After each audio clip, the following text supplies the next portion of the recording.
Bonjour à tous, voilà donc cette première vidéo j'avais envie donc de vous présenter mon nouvel ami, le Monsieur Cuisine Connect.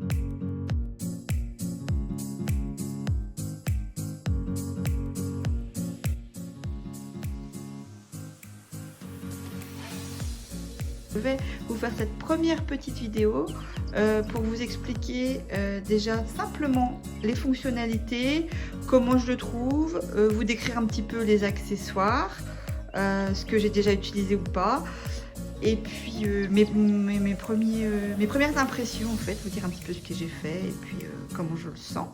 Et petit à petit, je pense que je vous mettrai des recettes également en ligne, si vous aimez. Donc déjà, l'appareil en lui-même, c'est vrai, moi j'avais beaucoup lu qu'il était très volumineux. Bon, vous voyez sur un plan de travail un petit peu ce que ça représente. Il est lourd, mais il n'est pas si volumineux. Et en plus, il remplace tellement de choses aussi avec les accessoires. Franchement, moi j'ai été très agréablement surprise. Parce que je trouve vraiment que c'est du solide. Il est costaud, tous les accessoires, on sent que c'est de la qualité. Je faisais donc d'un grand bol qui est en acier, je pense, qui fait quand même 3 litres. C'est le plus grand, si je ne me trompe pas, de sa catégorie, qui est quand même assez exceptionnel. 3 litres, on fait à manger pour beaucoup de personnes. Je vous montrerai après comment on l'insère dans la cuve. Il y a une petite technique, un petit coup à prendre. Il y a un petit logo, en tout cas ici, qui fait qu'on ne peut pas se tromper. Et puis il y a un petit tour à prendre, en fait, un petit coup à prendre pour bien l'insérer. Ensuite, il a son couvercle. Il a un petit gobelet, qui est également un gobelet doseur gradué en millilitres. Quand on veut rajouter un peu d'huile d'olive ou même jusqu'à 100 millilitres de liquide. Ça, c'est assez pratique. Qui s'insère là-dessus, je vous dirais. Pour le couvercle, c'est pareil, hein, grâce au petit logo, on ne peut pas se tromper de sens. Donc c'est pareil, il y a un petit coup à prendre. Je vous ferai la démonstration pour bien le fermer. Ensuite, je me suis aussi servi pour l'instant de ce petit panier vapeur de taille tout à fait correcte. Il a même une fonctionnalité en fait avec cette petite spatule. Voilà, qui est sympa pour racler les bords, hein, surtout quand on fait des pâtes épaisses, des préparations. En fait, vous pouvez, quand il est mis comme ceci, le rebord de la petite spatule qui fait que, franchement, on ne se brûle pas hein, quand l'eau est bouillante. Ça, je trouve ça assez chouette. Vous avez un petit fouet, ça sert à émulsionner, donc pour des préparations assez légères, hein, j'imagine, type mayonnaise, enfin peut-être les blancs en œufs, enfin je vais pas vous dire de bêtises, les blancs en neige pardon, j'ai pas encore testé, c'est surtout pas à mettre pour pétrir des pâtes épaisses type pain. Alors là vous allez bousiller votre machine et c'est pour ça d'ailleurs qu'on a entendu dire, moi je me suis un petit peu renseignée parce que j'avais lu pas mal de commentaires qui disaient oh le MCC il est bien mais attention il chauffe, attention le moteur chauffe, surchauffe. Eh bien non, c'est parce que malheureusement il y a des utilisatrices qui utilisaient à mauvais escient ce petit accessoire. C'est pas du tout ça qui sert à pétrir. Ce qui pétrit, c'est assez étonnant, c'est un crochet, enfin c'est pas vraiment un crochet, c'est comme une sorte de lame, je vais vous montrer, et c'est assez inhabituel par rapport justement au crochet dont on a l'habitude de voir sur les machines à pain. Et puis vous avez aussi ce qui s'adapte donc sur le bol, un très gros, voilà, de très gros accessoires qui servent à la cuisson vapeur. J'ai pas encore testé, hein. Ça fait seulement une semaine que je l'ai, mais bon, je le découvre petit à petit et franchement pour l'instant je suis absolument ravie et de la qualité et de tout ce que j'arrive à faire. Donc ça j'imagine, voilà, des légumes vapeur, par-dessus un panier vapeur. Je vais vous montrer les fonctionnalités principales. Le couvercle. C'est du plastique, hein, mais c'est du plastique costaud. Hein. Franchement, j'avais lu la qualité moyenne par rapport au Thermomix, etc. Honnêtement, moi, j'ai vraiment pas été déçue de la qualité. Ça s'adapte très bien. Hop, sur ça, avec un petit système de clippage, bien évidemment. Je vous montrerai quand j'aurai les 2 mains libres, j'imagine. Voilà, donc là, je vous montre, voilà, les petites lames, en fait, dont je vous parlais. Moi, j'aurais jamais pensé que des lames, en fait, faisaient le même travail qu'un crochet pour pétrir. Et ben, je vous assure que les pâtes à pain, les pâtes à pizza, elles sont exceptionnelles. Donc, il y a une petite technique, mais c'est plutôt bien fait. pour l'insérer, je vais vous le montrer. Et franchement, les lames, bah, elles sont bien costauds. Alors, il faut bien faire attention, évidemment, quand on le lave, à enlever les lames. Ou en tout cas déjà faire tourner le robot pour essayer un petit peu en turbo de bien les nettoyer avant de les enlever. Donc vous les mettez dans le robot, vous le tournez et puis vous avez, donc l'idéal c'est de mettre le robot à l'horizontale comme ceci. Et donc vous avez un petit crochet, hop, fermé, ouvert. Et donc quand vous appuyez juste dessus, et voilà, là vous avez, c'est fermé, et quand vous le poussez par ici, c'est ouvert. Et voilà, les lames sont bien fixées, elles tiennent bien. Et c'est conseillé bien évidemment quand on le lave sur le lave à la main, bah, d'enlever et de faire bien attention. Pour la mise en place de la cuve dans la machine, donc je regarde bien que j'ai mon petit symbole le même. Et là c'est ce que je vous disais, une sorte de petite coup à prendre. Il faut voilà l'insérer doucement, un petit peu sur l'arrière et le faire descendre tout doucement. Et il est mis, c'est génial. Pour l'allumer, vous avez sur le côté un petit bouton basique, hein, on-off, on va l'allumer tout de suite. Donc l'écran il est vraiment génial, c'est super pratique en plus, je trouve ça très facile. Donc par exemple là je suis dans des fonctions automatiques, ça veut dire que si je veux malaxer, lui me conseille déjà automatiquement 45 secondes, vitesse 4, pas besoin de régler la température. Donc je fais suivant. Et puis si ça me convient par rapport à ma recette, tout ce qu'il faut faire, j'appuie juste sur play. Ensuite, il y a une fonction que j'adore déjà, qui est peser. Ça veut dire que c'est tellement pratique. À chaque fois, il suffit de refaire la tare. Je mets mes 300 g de farine, je refais la tare.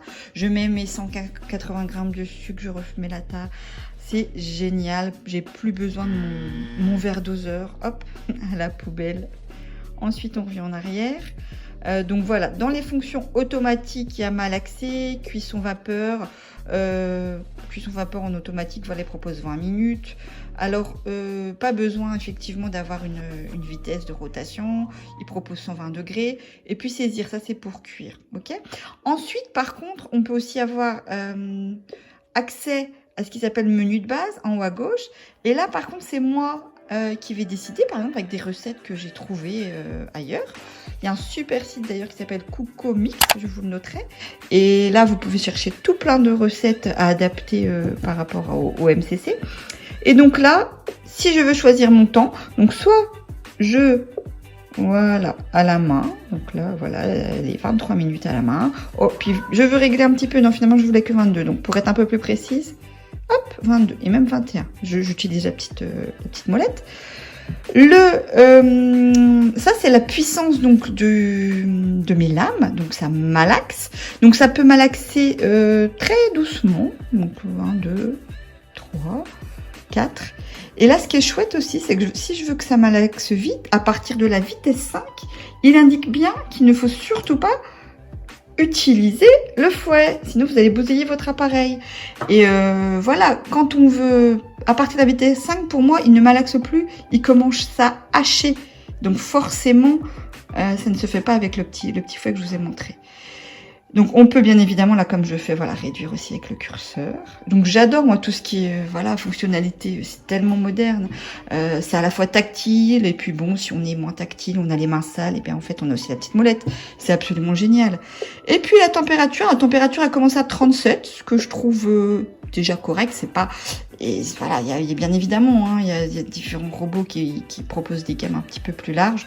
Mais même déjà quand on veut diluer de la levure, enfin commencer à la faire se préparer, bah, c'est déjà pas mal du tout. Et puis après voilà, on peut régler effectivement de la même façon. Alors bon, donc voilà, c'est plutôt pas mal. C'est 2,55 hein, par contre, mais c'est pas mal.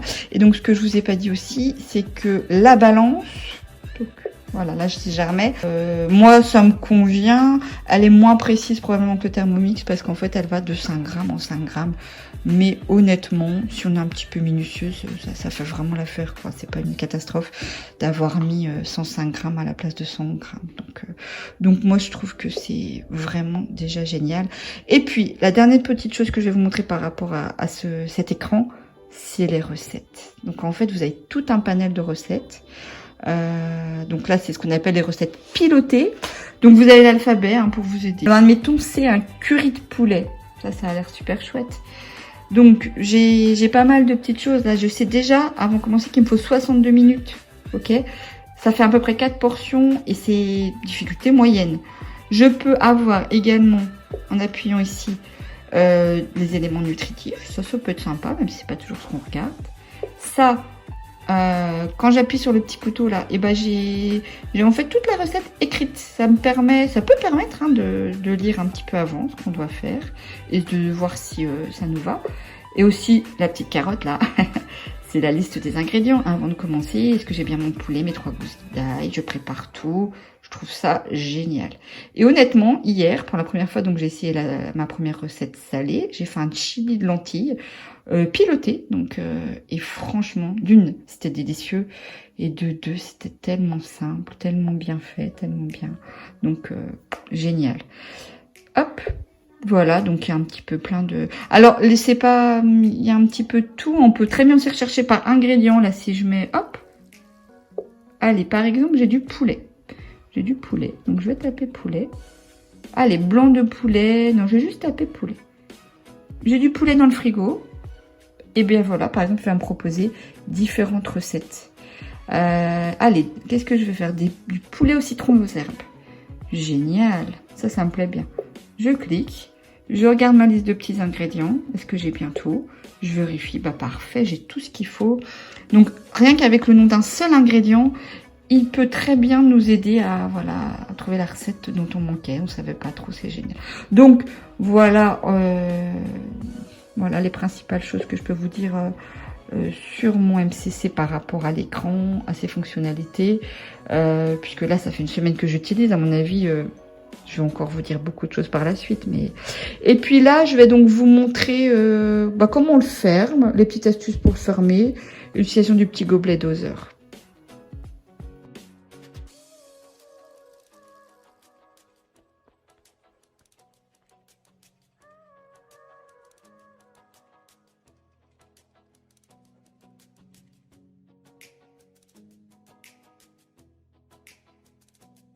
Voilà, et ben écoutez, première vidéo se termine. Si vous avez des questions par rapport à des choses que je n'ai pas évoquées sur cette première petite mise en main du MCC, n'hésitez pas. Moi, je vous dis, là, il est tout nouveau, mais honnêtement, pour le moment, enfin, je pense que ça va pas changer. J'en suis super contente. J'ai fait beaucoup de pâtes avec. Hein. J'ai fait beaucoup de pain, pâte à pizza. J'ai fait des petits pains à la semoule. J'ai fait donc le plat salé dont je vous disais hier. Voilà. Et je vais commencer à mettre au salé aussi. Enfin, j'ai fait au moins 1 ou 2 recettes par jour. Et j'adore. Donc voilà. N'hésitez pas à mettre un petit pouce bleu si vous avez aimé cette vidéo. À vous abonner. Et puis, on se retrouve pour une prochaine fois qui sera probablement une recette.